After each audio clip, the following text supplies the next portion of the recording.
கர்த்தருக்குள் பிரியமான தேவ பிள்ளைகளே, நாம் அனுதினமும் சத்திய திருவசனத்தை தியானிப்போம். அந்த திருவசனத்தோடு நடப்போம். நித்திய பரலோக ராஜ்யத்திற்குள் கடந்து போவோம். இந்த நாள் தியானத்திற்கு என்று நீதிமொழிகளின் புஸ்தகம் 18ஆம் அதிகாரம் 7 நாம் வாசிப்போமானால், மூடனுடைய வாய் அவனுக்கு கேடு, அவன் உதடுகள் அவன் ஆத்துமாவுக்கு கண்ணி. பாருங்க, வேதம் சொல்லுகிறது, இந்த உதடானது தேவனை துக்கப்படுத்தும்படியான காரியங்களை பேசும்போது அவன் ஆத்துமாவுக்கு அது கண்ணியாக மாறிவிடுகிறது. பரிசுத்தத்திற்கு ஏதுவான வார்த்தைகளை நாம் பேச வேண்டும். தேவனுக்கு பிரியம் என்ன என்பதை அறிந்து இந்த சத்திய திருவசனங்களை மற்றவர்களுக்கு நாம் போதிக்க வேண்டும். அது பரிசுத்தமுள்ள வார்த்தைகளாய் இருக்க வேண்டும். தேவனுக்கு பிரியமுள்ள வார்த்தைகளை நாம் பேச வேண்டும்.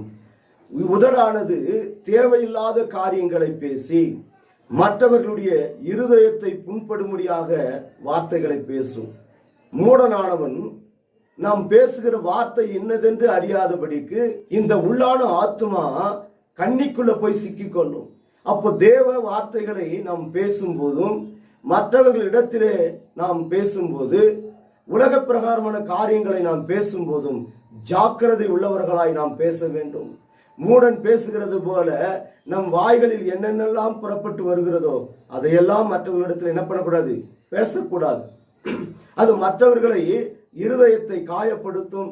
முதலாவதாக தேவனுடைய இருதயத்தை இது காயப்படுத்தும் போது நம்முடைய உள்ளான ஆத்மா கண்ணிக்குள் சிக்கிக்கொள்ளுமானால் நித்திய பரலோக ராஜ்யத்திற்கு இந்த ஆத்மா கடந்து போகாது.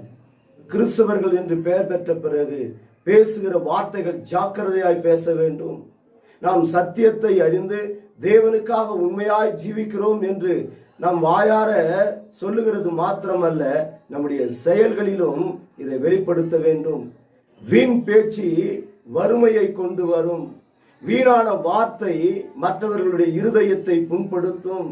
தேவையில்லாமல் பேசுகிற பேச்சு நமக்கு கண்ணியை கொண்டு வரும். நாம் பேசும்போது ஜாக்கிரதை உள்ளவர்களாய் பேச வேண்டும். ஜீவனுக்கு ஏதுவான வார்த்தைகளை குறித்து நாம் பேச வேண்டும். நாம் பேசுகிற வார்த்தைகள் மற்றவர்களுக்கு அது ஔஷதமாய் காணப்பட வேண்டும். நாம் பேசுகிற வார்த்தைகள் இருதயத்தை குத்துகிறது போல இருக்கக்கூடாது. அவருடைய மனவேதனை உண்டாக்க முடியாத வார்த்தைகளை நாம் பேசக்கூடாது. இது நிமித்தமாய் நம்மை அவர்கள் நிந்திப்பார்களானால் நம் உள்ளான ஆத்துமா கெட்டு போய்விடும். நாம் பேசும்போது எல்லா வார்த்தைகளையும் ஜாக்கிரதையாய் பேச வேண்டும். நாம் பேசுகிற வார்த்தை அது பரிசுத்தமுள்ள வார்த்தையாய் இருக்க வேண்டும். தேவனுக்கு பிரியமுள்ள வார்த்தையாய் இருக்க வேண்டும். நாம் தலைகளை தாழ்த்தி தேவ சமூகத்தில் ஜெபம் செய்வோமா? ஆண்டவரே, என் தகப்பனே, உண்மை வேதனை உண்டாக்க முடியாத வார்த்தைகள் நான் பேசியிருப்பேனானால் என்னை மன்னியும். இனி வருகிற நாட்களிலே என் உதடுகள் என் ஆத்மாவை ஆண்டவரை கண்ணிக்கு ஒப்பு கொடுக்காதபடிக்கு ஆண்டவரை சத்தியமுள்ள வார்த்தைகளை ஆண்டவரை உமக்கு பிரியமான வார்த்தைகளை நான் பேச ஆண்டவரை என் உதடுகளை கர்த்தாவே காத்துக்கொள்ளும். கரம் பிடித்து வழி நடத்தும். இயேசுவின் நாமத்தில் ஜெபிக்கிறோம். ஜீவனும் பலனும் உள்ள எங்கள் நல்ல தகப்பனே, ஆமென்.